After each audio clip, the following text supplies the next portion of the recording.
ለጠቆረ ብብት ለጠቆረ ጉልበት ለጠቆረ ክንድ ለጠቆረ ሌላ ስስቦታዎች ለአንዴና ለመጨረሻ ይሄ ለፊትም ይጠቅማል አሁንም እነግራችሁ ብዙዎቻችሁ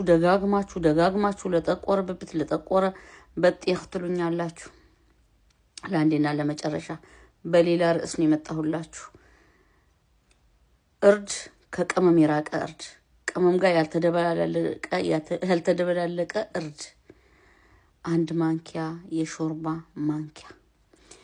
አንድ ማንኪያ ማር ግማሽ ማንኪያ እርጎ በጥብጡ ቀጠን ይበል ብብታችሁን ቀቡት ጉልበታችሁን ቀቡት ፊታችሁን ቀቡት እያንዳንዱ ቦታ አንድ ሰዓት ቆዩ ከቻላችሁ ብብታችሁ 2 ሰዓት ቆዩ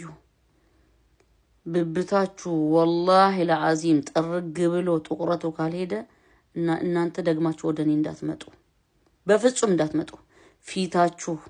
ተቀብታችሁ በማግስቱ ጥሩ ፊት ካላያችሁ በፍጹም ወደኔ እንዳትመጡ በፊልተር ያረኩት ፊቴ በጣም ተቋቁር ስለነበረው አሁን እየቀነሰ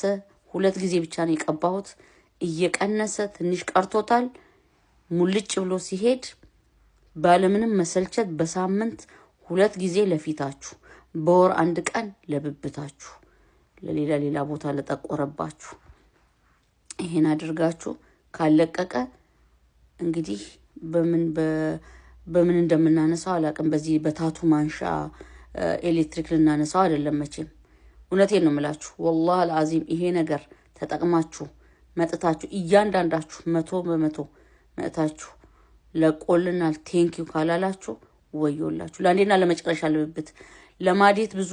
ሰዎች ጠይቃችሁኛል በውላዳ ጊዜ በመውለጃ ጊዜ በእርግዝና ጊዜ የሚፈጠረው ሸንተረር እሰራላችኋለሁ ፈልጌ አግኝቻለሁ ኢንሻአላህ ጠብቁ ለብብት ለፊት አሁን ለምነግራችሁ ለዚህ ሁሉ እርድ ማር እርጎ ነግሬያችኋለሁ ቴንኪው መልካም ቀን